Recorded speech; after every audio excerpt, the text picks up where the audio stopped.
ರೇಣುಕಾಸ್ವಾಮಿ ಹತ್ಯೆಯ ಆರೋಪಿಗಳ ಜನ್ಮವನ್ನ ಜಾಲಾಡ್ತಾ ಇದ್ದಾರೆ ಪೊಲೀಸರು. ಒಬ್ಬೊಬ್ಬರದ್ದು ನಟೋರಿಯಸ್ ಆಗಿದೆ ಇವರ ಬ್ಯಾಕ್ಗ್ರೌಂಡ್.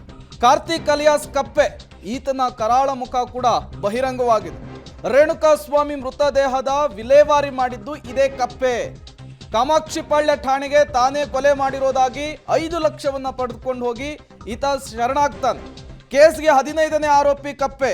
ಈತನು ಕೂಡ ಕ್ರಿಮಿನಲ್ ಹಿನ್ನೆಲೆಯನ್ನ ಹೊಂದಿರುವವನು. ದೊಡ್ಡ ಹಿನ್ನೆಲೆನೇ ಇದೆ ಈತನಿಗೆ. ಕೇವಲ ಕಾರ್ತಿಕ್ ಅಲಿಯಾಸ್ ಕಪ್ಪೆ ಅಲ್ಲ, ಬಹುತೇಕ ಎಲ್ಲರೂ ಕೂಡ ಈ ಗ್ಯಾಂಗ್ನಲ್ಲಿರೋರು ಈ ರೀತಿಯ ಬ್ಯಾಕ್ಗ್ರೌಂಡ್ ಅನ್ನು ಹೊಂದಿರೋರೆ, ಅಪರಾಧದ ಹಿನ್ನೆಲೆಯನ್ನ ಹೊಂದಿರೋರೆ. ಇಲ್ಲಿ ಗಮನಿಸಬೇಕಾದಂತಹ ವಿಚಾರ, ಇವರೆಲ್ಲರೂ ಸೇರಿ ರೇಣುಕಾಸ್ವಾಮಿಗೆ ಚಿತ್ರಹಿಂಸೆ ಕೊಟ್ಟು ಹತ್ಯೆಯನ್ನ ಮಾಡಿರುವಂಥದ್ದು. ನೀವು ಕೂಡ ಆತನ ಫೋಟೋ ಗಮನಿಸ್ತಾ ಇದ್ದೀರಿ. A15 ಆರೋಪಿ ಕಾರ್ತಿಕ್ ಅಲಿಯಾಸ್ ಕಪ್ಪೆ. ಓಕೆ, ಬೆಂಗಳೂರಿನ ತಲಘಟ್ಟಪುರ ಪೊಲೀಸ್ ಠಾಣೆಯಲ್ಲಿ ಈತನ ಮೇಲೆ ಪ್ರಕರಣಗಳಿದೆ. ಯಾವ ಸೆಕ್ಷನ್ಸ್ ಅಂತ ನೋಡೋಣ.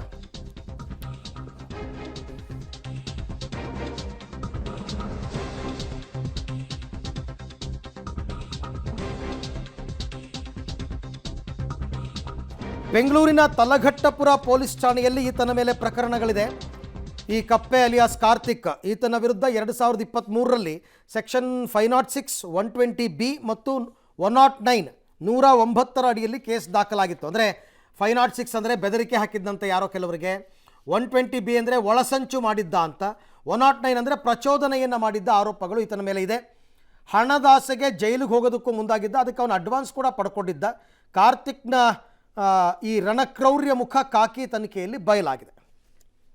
ಈ ಬಗ್ಗೆ ಮತ್ತಷ್ಟು ಮಾಹಿತಿ ನನ್ನ ಕೊಲೀಗ್ ಪ್ರಕಾಶ್ ಅವರಿಂದ ಪಡ್ಕೊಳ್ಳೋಣ. ಪ್ರಕಾಶ್, ಇಂಥ ನಟೋರಿಯಸ್ ಕ್ರಿಮಿನಲ್ಸು ಈ ದರ್ಶನ್ ಗ್ಯಾಂಗ್ಗೆ ಸೇರಿದ ಹೆಂಗೆ ಪರಿಚಯ ಇವರೆಲ್ಲ ಅಂತ? ಅರವಿಂದ್, ಪ್ರಕರಣದ 15ನೇ ಆರೋಪಿ ಆಗಿರುವಂತಹ ಕಪ್ಪೆ ಅಲಿಯಾಸ್ ಕಾರ್ತಿಕ್ನ ಅಪರಾಧ ಚಟುವಟಿಕೆಗಳ ಹಿನ್ನೆಲೆ ಉಳ್ಳಂಥವ್ರು. ಇವರಿಗೆ ಬೇರೆ ಬೇರೆ ಕಾರಣಗಳಿಂದಾಗಿ ಬೇರೆ ಬೇರೆ ಆಕ್ಟಿವಿಟೀಸ್ಗಳಿಂದ ದರ್ಶನ್ ಗ್ಯಾಂಗಿಗೆ ಸೇರಿಕೊಂಡಿದ್ರು. ಪ್ರಮುಖವಾಗಿ ಈ ಒಂದು ರೇಣುಕಾಸ್ವಾಮಿ ಕೊಲೆ ಆದ ಬಳಿಕ ಶವವನ್ನು ಬಿಸಾಡೋದಕ್ಕೆ ಅಡ್ವಾನ್ಸ್ ಆಗಿ ಹಣವನ್ನು ತೆಗೆದುಕೊಂಡಿರೋದ್ರಲ್ಲಿ ಪ್ರಮುಖವಾಗಿ ಕಾರ್ತಿಕ್ ಕೂಡ. ಸೊ ಈ ಕಾರ್ತಿಕ್ಗೆ ಕ್ರಿಮಿನಲ್ ಬ್ಯಾಕ್ಗ್ರೌಂಡ್ ಕೂಡ ಇತ್ತು. 2023ರಲ್ಲಿ 506, 120B ಸೇರಿದಂತೆ ಬೇರೆ ಬೇರೆ ಪ್ರಕರಣಗಳಲ್ಲಿ ಕೂಡ ಸೆಕ್ಷನ್ಗಳ ಅಡಿಯಲ್ಲಿ ದೂರು ಕೂಡ ದಾಖಲಾಗಿತ್ತು. ಮುಖ್ಯವಾಗಿ ಅವರನ್ನ ಏನೋ ಒಂದು ರೀತಿಯಲ್ಲಿ ಅಟ್ಯಾಕ್ ಮಾಡುವಂಥದ್ದು ಅಥವಾ ಕೊಲೆ ಮಾಡುವಂಥದ್ದು ಅಥವಾ ಈ ರೀತಿಯ ಒಂದಿಷ್ಟು ಪ್ರಕರಣಗಳಲ್ಲಿ ಭಾಗಿಯಾಗಿರುವಂಥದ್ದು. ಆರಂಭಿಕ ಹಂತದಲ್ಲಿ ಶವವನ್ನು ಬಿಸಾಡುವಂಥ ಸಂದರ್ಭದಲ್ಲಿ ಡೈರೆಕ್ಟಾಗಿ ರಾಜಕಾಲುವೆಗೆ ಎಸೆಯೋದನ್ನು ಬೇಡ, ಪಕ್ಕದಲ್ಲೇ ಬಿಸಾಡಿ ಹೋಗೋಣ, ಆ ರೀತಿಯ ಹೇಳಿಕೆಗಳನ್ನು ಕೊಟ್ಟು ಒಂದು ರೀತಿಯಲ್ಲಿ ಕನಿಕರವನ್ನು ತೋರಿಸ್ತಾ ಇದ್ರು ಅಂತ ಹೇಳಿ ಆ ಆ್ಯಂಗಲಲ್ಲಿ ಮಾತನಾಡ್ತಾ ಇದ್ರು. ಆದರೆ ಈತನ ನಿಜ ಬಣ್ಣ ಪೊಲೀಸರ ತನಿಖೆಯಲ್ಲಿ ತನ್ನ ಕ್ರೌರ್ಯ ಎಷ್ಟರ ಮಟ್ಟಿಗಿತ್ತು ಅನ್ನುವಂಥದ್ದು ಅನಾವರಣ ಆಗಿದೆ. ಸೊ ಕ್ರಿಮಿನಲ್ ಬ್ಯಾಕ್ಗ್ರೌಂಡ್ ಹಿನ್ನೆಲೆ ಇದ್ದಂತಹ ಕಾರ್ತಿಕ್ನನ್ನ ವಿಚಾರಣೆಗೆ ಒಳಪಡಿಸಿದಾಗ ಈತನ ಹಿಂದೆ ಇರುವಂತಹ ಕೊಲೆ ಬೆದರಿಕೆಗಳಾಗಿರ್ಬೋದು ಅಥವಾ ಒಂದಿಷ್ಟು ಪ್ರಚೋದನೆ ಮಾಡುವಂಥದ್ದಾಗಿರ್ಬೋದು, ಒಳಸಂಚಿನ ಆಧಾರದ ಮೇಲೆ ದಾಖಲಾಗಿರುವಂಥ ವಿಚಾರಗಳು, ಅದೆಲ್ಲದರ ಬಗ್ಗೆ ಕೂಡ ಪೊಲೀಸರು ಮಾಹಿತಿಯನ್ನು ಕಲೆ ಹಾಕಿದ್ದಾರೆ.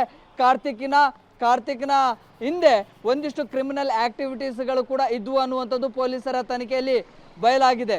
Arvind. Okay Prakash, thank you ತಮ್ಮೆಲ್ಲ ಮಾಹಿತಿಗಾಗಿ.